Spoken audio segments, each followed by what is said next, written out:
à toutes, bonjour à tous, bienvenue dans ce nouvel épisode de Spatialiste où aujourd'hui nous allons partir loin dans le système solaire. Pour parler des astéroïdes troyens, et on va voir tout de suite de quoi il s'agit, j'ai invité Eric Lagadec. Bonjour Eric. Bonjour Florence. Alors Eric, peux-tu te présenter, me dire ce que tu fais dans la vie, où tu travailles et sur quoi tu travailles? Je m'appelle Eric Lagadec, je suis chercheur à l'Observatoire de la Côte d'Azur à Nice et je travaille principalement sur l'étude de la mort des étoiles et la formation de poussière quand ces étoiles meurent, donc en utilisant des observations principalement avec le Very Large Telescope au Chili. Mais je m'implique très fortement aussi pour le développement de collaborations en astronomie et en astrophysique avec l'Afrique, et notamment avec le Sénégal et le Burkina Faso. Je sais que tu es parti au Sénégal pour des observations très particulières, des observations d'astéroïdes. Est-ce que tu peux nous expliquer pourquoi partir au Sénégal observer des astéroïdes? Il se trouve qu'il y a une mission spatiale qui s'appelle Lucie, qui a été lancée le 16 octobre 2021. Et pour préparer le survol d'astéroïdes troyens dont on parlera tout à l'heure par cette mission, il était important de connaître les propriétés des astéroïdes. De temps en temps, les astéroïdes ils vont passer devant une étoile, et quand ils passent devant une étoile, ça projette une onde sur la Terre, c'est un petit peu comme une éclipse. Ça va se passer à un endroit particulier sur Terre, et si on arrive à mesurer le temps de passage de l'astéroïde, on peut déterminer les propriétés de cet astéroïde, notamment sa taille, et ce qui est quelque chose de très important avant le survol par les missions spatiales. En septembre 2020 et en octobre 2021, il y a des astéroïdes qui s'appellent Polymele et Horus qui sont passés devant une étoile au Sénégal. Il faut savoir qu'au Sénégal, il n'y a pas d'astronomes professionnels. Quand on est allé sur place, on a travaillé avec des gens qui avaient beaucoup besoin d'être formés, mais qui étaient très motivés. C'était une mission très sympathique et surtout qui était un énorme succès scientifique. Mais alors du coup, comment ça s'est passé? Vous êtes arrivé avec vos télescopes? C'est des télescopes qu'on peut acheter dans le commerce? Quels instruments vous avez utilisés? Ces occultations, donc quand les astéroïdes passent devant une étoile, ça s'appelle une occultation. Elles ont lieu un peu partout dans le monde et la NASA, via Marc Buy, qui est un chercheur au Northwest Institute, il a acheté des télescopes qu'il envoie un petit peu partout dans le monde. Donc on a reçu par un conteneur qui a été livré à Dakar des télescopes, oui, qui peuvent s'acheter dans le commerce. Ça, c'est des petits télescopes de 20 cm et des Dobson. C'est assez facile d'utilisation et évidemment c'est des télescopes avec en plus des caméras et surtout des GPS pour savoir exactement où ils sont posés pour pouvoir faire des mesures intéressantes. Ah oui, quand tu dis différents endroits, c'est différents endroits d'où vous observez l'astéroïde. Exactement. Donc en fait, tu disais qu'on était plusieurs astrophysiciens. En fait, la première fois, il faut savoir que c'était en pleine pandémie, donc c'était assez compliqué. On est arrivé dans une ville qui s'appelle Fatik. On a fait pas mal de prospection, parce que d'abord il fallait trouver les bons sites. On avait regardé avant sur des cartes satellites où on allait poser les télescopes, donc il fallait savoir qu'il fallait avoir les espacés, et aussi s'assurer d'avoir une bonne météo, parce que c'était en fin de saison des pluies, donc il y avait des risques météo, donc il fallait qu'on arrive à la fois à bien pouvoir cartographier l'astéroïde, mais aussi s'assurer d'avoir des points. Ce que j'ai beaucoup aimé, c'était que ça a eu un énorme retentissement au Sénégal, parce que je ne sais pas si vous imaginez un pays où il n'y a pas d'astronomie, il n'y a pas encore de recherche spatiale, voir que la NASA envoie des télescopes qui font des observations qui servent à des missions spatiales pour mieux comprendre l'origine du système solaire et à long terme de l'homme, enfin, c'est quelque chose qui a vraiment eu un retentissement assez fort. Enfin, Maram Kéré, le responsable de la mission, il a tout de même été accueilli par le président de la République, Macky Sall. On a été accueillis sur la place du souvenir africain par quelques centaines de personnes, c'était assez spectaculaire.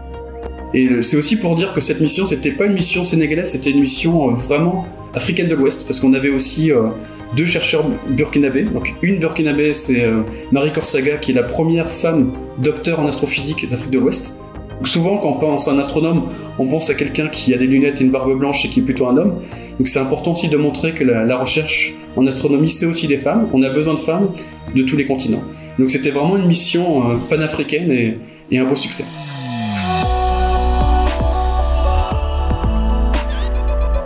Vous avez observé deux astéroïdes différents. Quels sont-ils? Quelles sont leurs tailles? Qu'est-ce que vous avez appris sur ces deux astéroïdes? Ce sont des astéroïdes troyens de Jupiter. Donc c'est les astéroïdes troyens de Jupiter, c'est assez rigolo. C'est des points de Lagrange, peut-être que les gens ont entendu parler récemment avec le lancement du télescope spatial James Webb.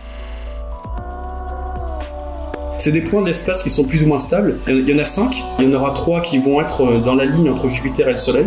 Le L1, L2 et L3 qui sont instables. Et il y en a 2 qui sont stables, qui s'appellent L4 et L5, et qui sont à peu près à 60 degrés de Jupiter. Donc avant et derrière Jupiter, il y a ces astéroïdes qui se déplacent. Parlons-en des astéroïdes troyens. C'est une certaine catégorie de satellites. Pourquoi on les appelle troyens déjà? Il se trouve qu'il y en a devant et derrière Jupiter. Donc il y a les Troyens et les Grecs. Donc c'est un petit peu comme la plupart des noms des planètes liés à la mythologie grecque en fait. Ok, donc les astéroïdes troyens et les astéroïdes grecs, c'est un paquet d'astéroïdes qui suivent Jupiter ou qui la précèdent. Exactement. Et qui sont donc dans ces points de Lagrange qui sont stables.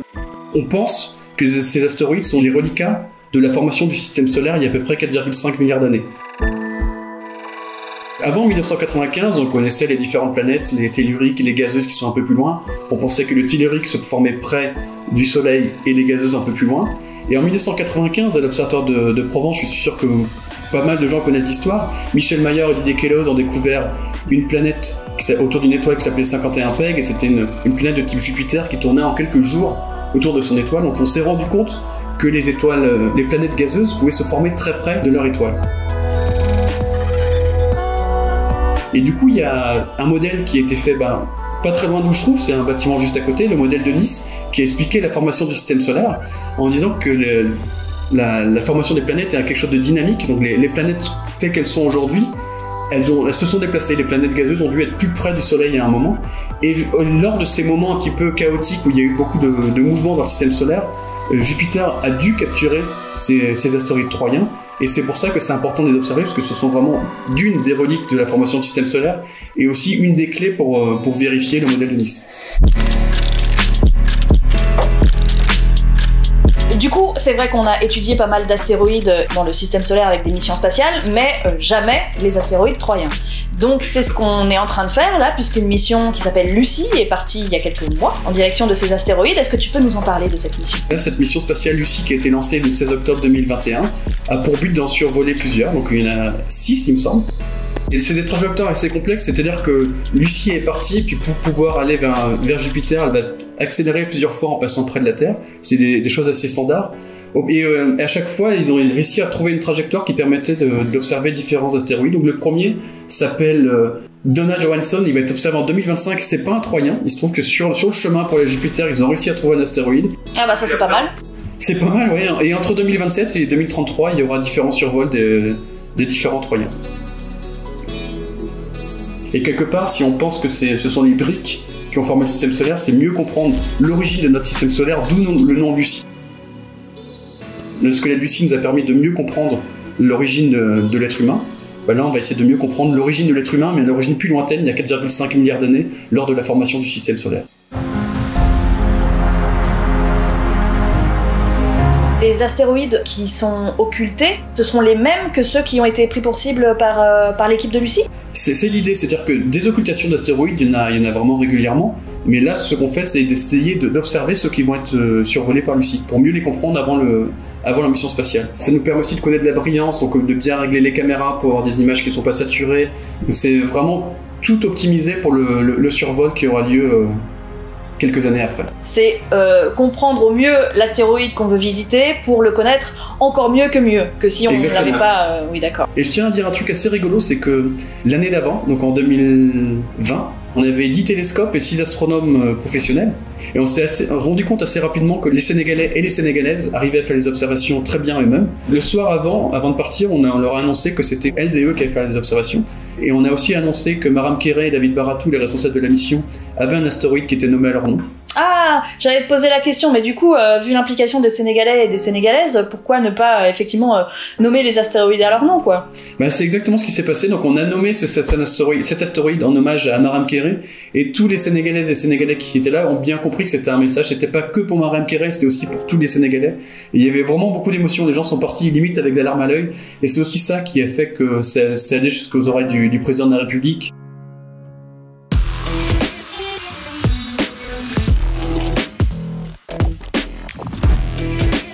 Pour revenir à cette mission Lucie, quelles sont exactement vos interrogations sur le modèle de Nice ? Qu'est-ce que vous voulez chercher, soit à confirmer ou possiblement à infirmer ?